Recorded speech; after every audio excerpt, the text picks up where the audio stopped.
The time has finally come for Ferrari to replace the SF90, which didn't seem to do very well with other people, but I personally liked it. I think the SF90 would have been way more well received if Ferrari had just stuck to what Enzo Ferrari's original vision for the company was. A man who once said aerodynamics is for people that can't design engines. That tells you a lot about that man. Because if they had simply stuck in the 812 Competizioni's engine in it, detuned it, put in electrification, made it lighter than the LaFerrari, this car would have been so much more liked because Ferraris are built from passion. You have to feel something, and more than anything, they have to be beautiful.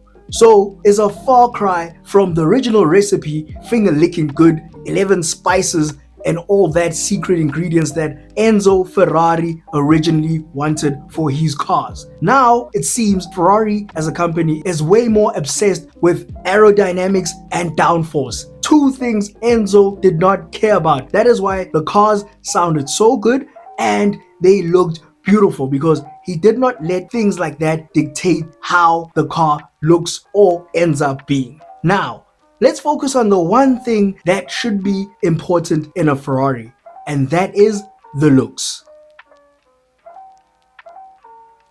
The first thing is, it does not look like the Icon from the 80s. They would have won over so many hearts if they had simply copied the iconic taillights from the Testarossa from the 80s. That is the Testarossa we want. These people could have just called this car the 849 and let it be. But they just had to put in Testarossa and try to milk this cow. But it is backfiring because this car looks nothing like the car we all think of when we think of Testarossa. Do you see Michael Jordan jumping out of this car in his prime like he did with his black Testarossa? Do you see Crockett and Tubbs jumping out of this car on Miami Beach? This car would not even make it in a remake of Miami Vice. Ain't no way you would see this car as a hero car. Do you see it as a hero car? Not this Testarossa.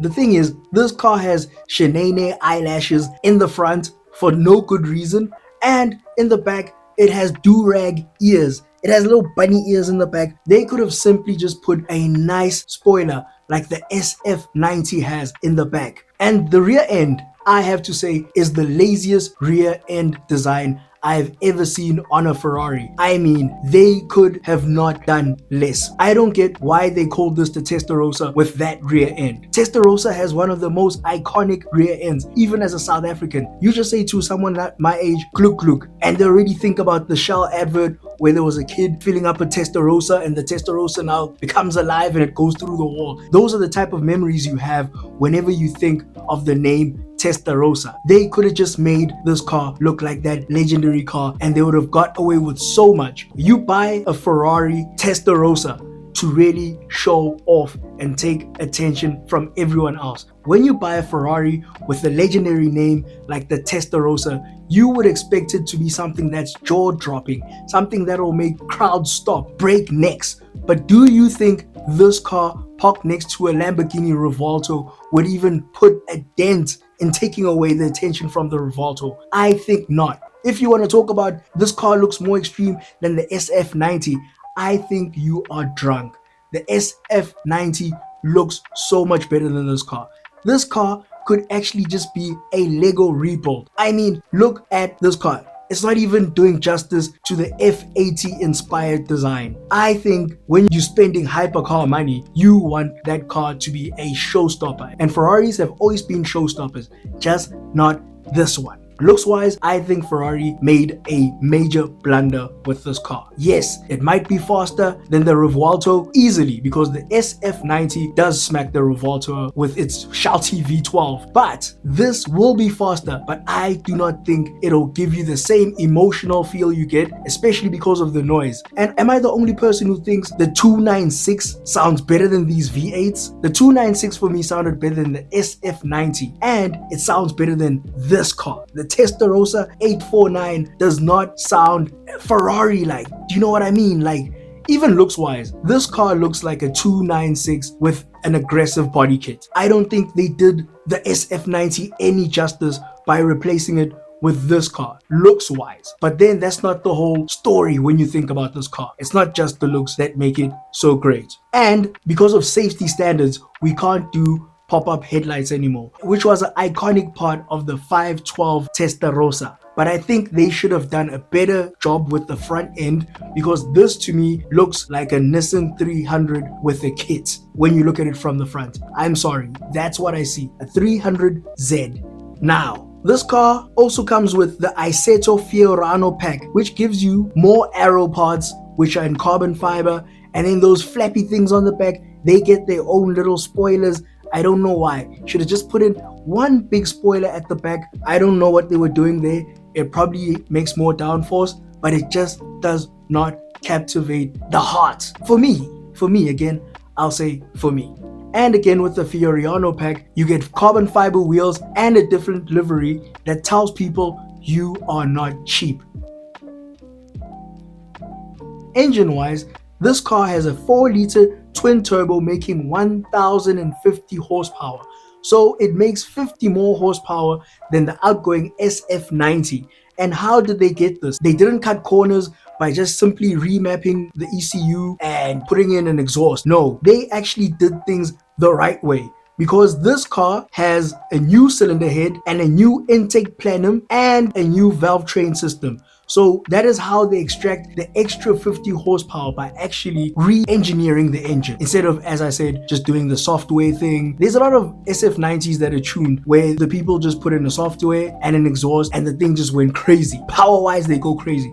Now, this car weighs 1,570 kilograms, which is the same as the SF90 despite it having bigger turbos. That's why it makes more power. Cylinder head, intake platinum, valve train, and bigger turbos. These are the biggest turbos they have put on a road-going Ferrari that you could just buy off the lot. At that weight, this car actually weighs 200 kilograms less than the Rivolto, which in turn helps with braking, handling, and acceleration. Now, also because this car has been redesigned aero-wise, this car has 30% more air getting into the intercoolers, which cools it down better than the SF90. 0 to 60, which is 100 kilometers an hour, is in 2.25 seconds, and 0 to 200 kilometers an hour, which is 124 miles per hour, is in 6.24 seconds. Crazy numbers when you think about them. These new cars are all face-rippingly fast. Like, they'll rip your soul out of your body just from accelerating. One of the most fascinating parts about this car is that it can go into full EV mode, meaning it turns into a front wheel drive because it uses the front motors, and this is probably the first front wheel drive Ferrari. Never thought I'd ever say that in my life. Now, handling wise, this car uses Ferrari's Multimatic dampers, which improve damping compared to the Magna-Ride dampers, even though they have the same spring rates in the racing settings. The Fiorano pack shaves off 30 kilograms because they get rid of a lot of sound deadening, which means better handling, better braking, better acceleration. Also, there's 20% more front end downforce compared to the SF90, and the power is more rear biased. More of the car's power goes straight to the back, meaning this car will turn more eagerly into corners and be more leery and less understeery.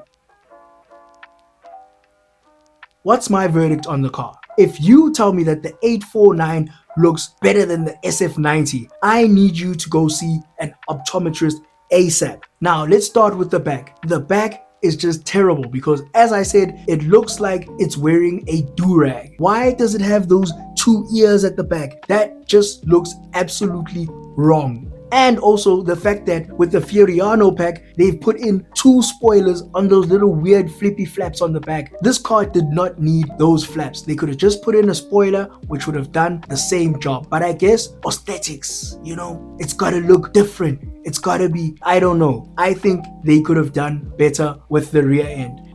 Power-wise, as I said, this car would probably smack a Rivolto. It will probably smack the SF90 badly. But absolute power, is that really what everything's about? Ferrari used to be able to capture the hearts of like fans. Even if you didn't have the money for it, you'd still say, one day I want that Ferrari. This is the first Ferrari that I've seen being released, and I'm simply like, okay, whatever, Yuck. Ferrari needs to go back to building cars that can be put on walls, poster cars. That is what a last number halo Ferrari should be. It should be a car beyond anything, before anything. You just want to stare at it. That is what I think Ferraris should be. La Ferrari, beautiful. Mwah! Everything else, 812 Competizione, lovely. SF90, even that looked awesome, even though it did not have a V12. But you could say it's a Ferrari. 296, mwah! Absolutely beautiful. I don't get the new design language.